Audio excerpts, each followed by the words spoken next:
And my performances, I'm known as a madman modulo, but because I like modulo, of course. So it took me quite a while to figure out why my wife decided to marry me. But finally, down the road, it was about 10 years down the road, I used to play cricket. And then we started getting friends, and then one day the ladies used to come when there's an event like Diwali or something, we have potluck in the park. So one day there was this guy, his name was Serge. So she says, oh, he's a smart guy. Seems to be a smart guy. I told her, even I didn't know much about him, but I said, I think I bet he's from Moscow. Moscow is not Moscow High School. So she says, hi. We said, let's go ask him. So we went and asked him. So he said, which school did you go to? He said, I went to Don Bosco. Sheer out of random. He said that. I mean, of course, he was like 20, 30 years junior to me. So come down the road, another 3-4 months later, another one of the cricket guys decides to get married. So we go to his wedding. His name was Robin. So she says, oh, he's a smart guy. She tells me. I said, I bet he's from Moscow. She looks at me. What you said he's from Don Bosco? I said, yeah. So I didn't know. I said, let's ask him. So we go and ask him. He says, yeah, I'm from Moscow too. So that's when I realized. But at least till today, I don't know whether she thinks whether I'm really smart or I'm really stupid. She doesn't know. But coming to, I'm going to make fun of priests today. No, I don't know why this is what it will be when it comes to school, there are all these things of priests. So there's this new town has come up, new development. And they all, sure enough, the Christians go and they open a church over there. So this church priest, he's going around town introducing certain people. Oh, I'm going to be doing this. We're going to have every Sunday, we're going to have a mass. So then he goes to see some kids standing near a bank. So he tells the kids, do you know where is the post office? So the kid says, yeah, you go around the block and then the third building down is the post office. So then the priest says, tell the kids, like teenagers, what are you doing this evening? Oh, we're just going to hang out with friends, listen to some music and whatever. He says, no, why don't you do one thing? I'm having my introductory speech today in the church and I'll show you the way to heaven. So the kids look at him. So you don't even know the way to the post office and I'm going to show you how to go to heaven.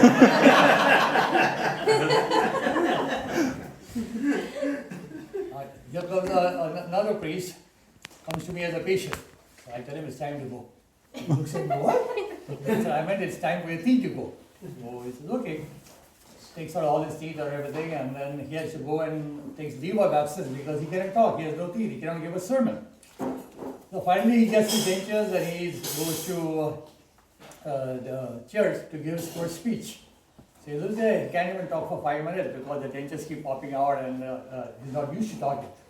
He comes back, waits for another couple of weeks, again he goes.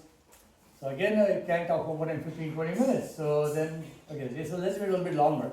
So another 2 weeks goes by and then he goes back to church again. And then he talks and talks and talks and talks. Finally the custodian of the church comes in, come on, it's time to close the church, enough of the speech. So shuts the speech out and everything and he says, what happened? Last 2 times you could hardly talk. Today what happened? He says, no, I picked up my wife's initials by mistake. Now women don't feel bad. And it's the other way around also. So lady says, picks up the husband's initials, never use foul language, started using foul language.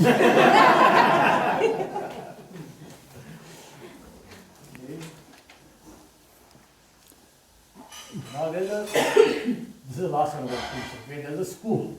They're having a 50-year high school reunion. So everybody's giving speeches and finally the principal comes and says, I would like anybody of your students who can come and tell me what the school has done good for you. And also if anybody thinks that school has something bad for you, you can come and tell us. We are open to everything. So a lot of students come, I've got good discipline, I've got good knowledge and everything. But there's one guy in the back going like this, raising his hand.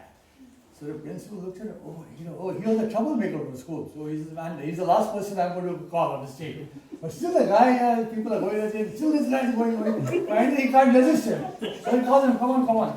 So did the school teach anything good to you? So this guy, the first guy says, no, something very bad happened to me in school. What happened? Oh, I met my wife.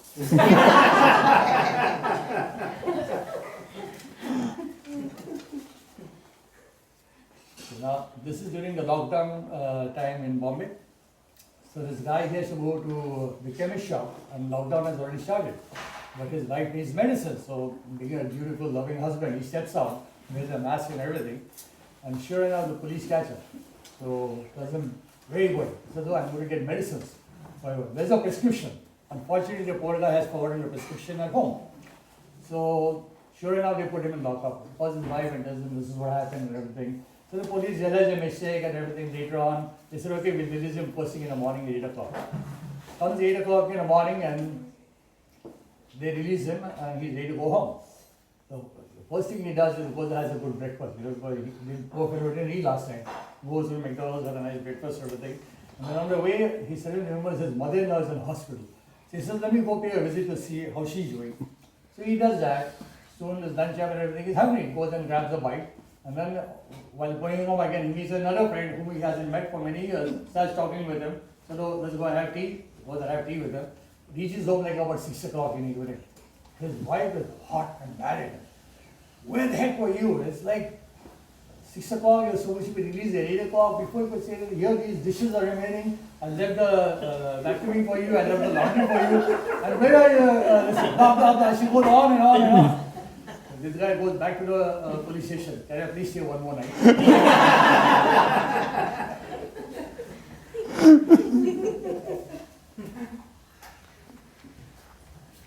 And there's this anniversary party going on, 50 years anniversary. Let's put 30 years anniversary. The husband and wife are in the 60s. So this everybody's having a good time, and all of a sudden a fairy comes up and tells the wife, I've seen you guys, you've been a really loving couple, you love each other very much, you're doing good to the world. I'd like to grant your wish. So what would you like to do? The wife says, you know what, we have everything, all the comforts, but I've never had the time to have a trip around the world on a cruise. So the very winds are warm, poof, and she gets 2 tickets in her hand to go for a cruise. So then she goes to the husband and says, you know what, this is what your wife wanted and everything, so what would you, like, I can grant you one wish, just think. He says, you know what, I wish my wife was 30 years younger. Poof, he becomes 90 years old.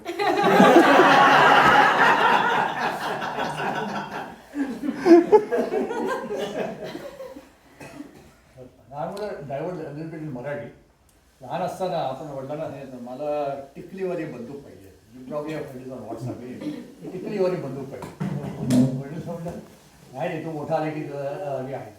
तर शेवटी बाबाने माझी इच्छा पुरी केली. 28 वर्षाचा झालो की मला टिकलीवाली आणून दिली. रोज टिकली वाजते, दिवाळी असो नसते, रोज मला वाजते. Now, women are so difficult. At the age of 18, they want somebody who is handsome. At the age of 25, they want somebody who is honest and everything. At the age of 30, they want somebody who is established. At the age of 40, they want somebody who is making good money and would be a good prospective husband.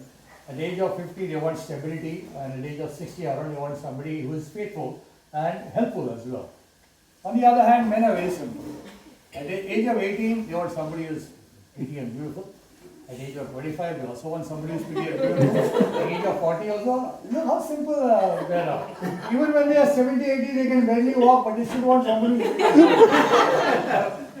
This is what happy men stay, okay? Husband has a car accident very close to his office. So he calls his wife and tells her, you know what, I had a very bad accident, my right leg is fractured, I can barely talk, couple of teeth are gone, and then I'm limping, and they call ambulance, and Tina here is going to take him to the hospital. And then he goes on, and I don't know, the doctors are going to do x-rays, they're going to see if you have fixed my leg, or you're going to take it out. So the wife listens to all of this. But finally she asks, who's Tina?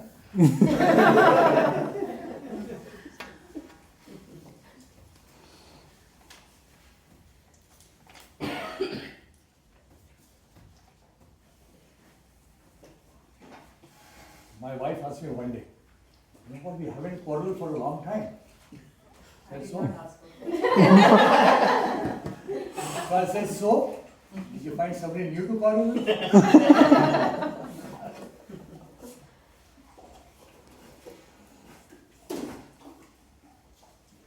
I'm going to give you a math quiz to all of you, okay? Hopefully it works.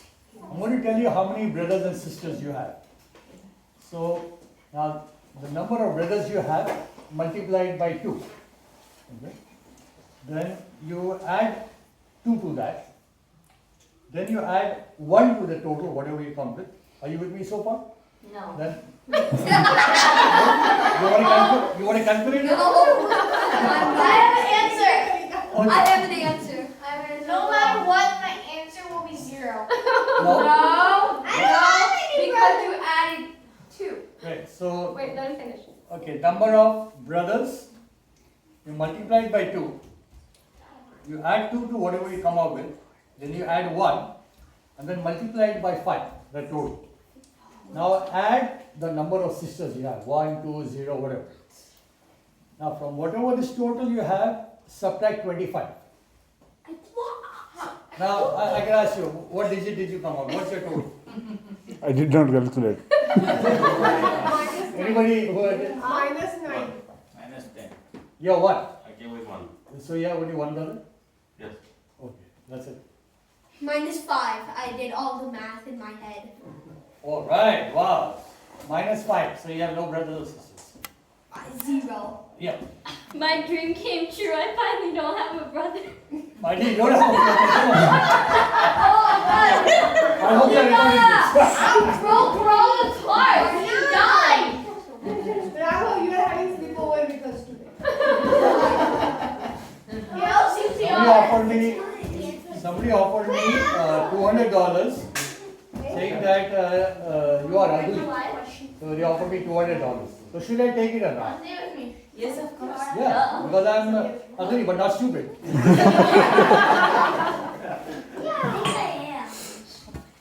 You know, being a dentist is not easy, okay? So when I first graduated from dental school, they teach you how to make dentures and all of this. So one day I'm going in a train and this guy in front of me, Uratlaka. I said, I looked at him, I said, are you a trainer going like this? No, I don't think I know you. No, you did my wife's dentures. Yeah? Now, out of courtesy, I have to ask you, so how is she doing? Oh, well, the dentures fit well, she looks pretty. She can eat well and everything.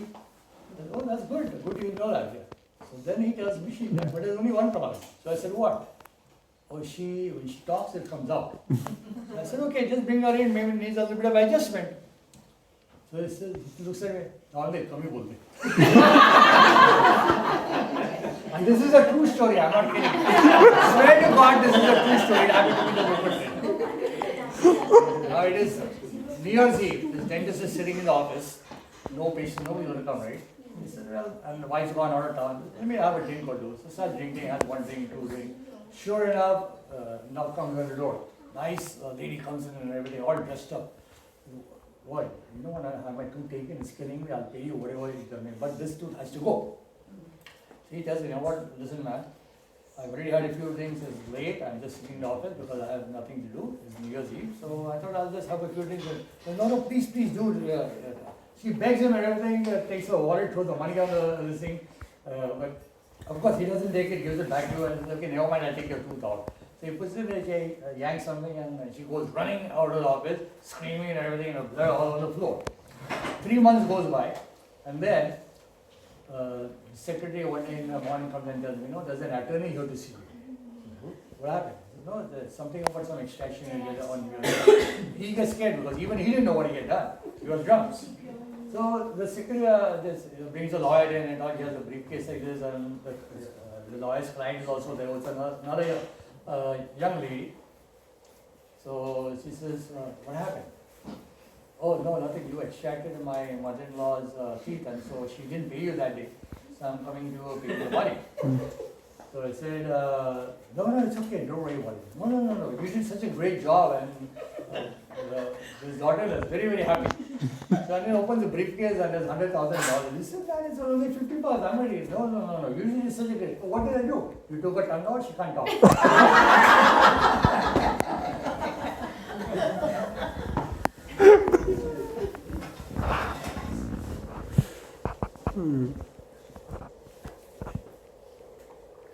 Last one is again back to the priest. So this priest knows that I drink a lot, so he comes to me and tells me, you know what, how much you spend on your drinks? I said, maybe about 30, 40 bucks a week. So he said, just calculate, you've been drinking for the last 20 years. You calculate all that money that you could have saved, and here's the figure, like $50,000, $60,000. He said, you could have bought a Mercedes in that money if you're not drunk. So the guy looks at him and the priest tells him, so by the way, do you drink? The priest says, no. Not at all? No. So where is your Mercedes? Okay, thank you for hearing me out. Thank you.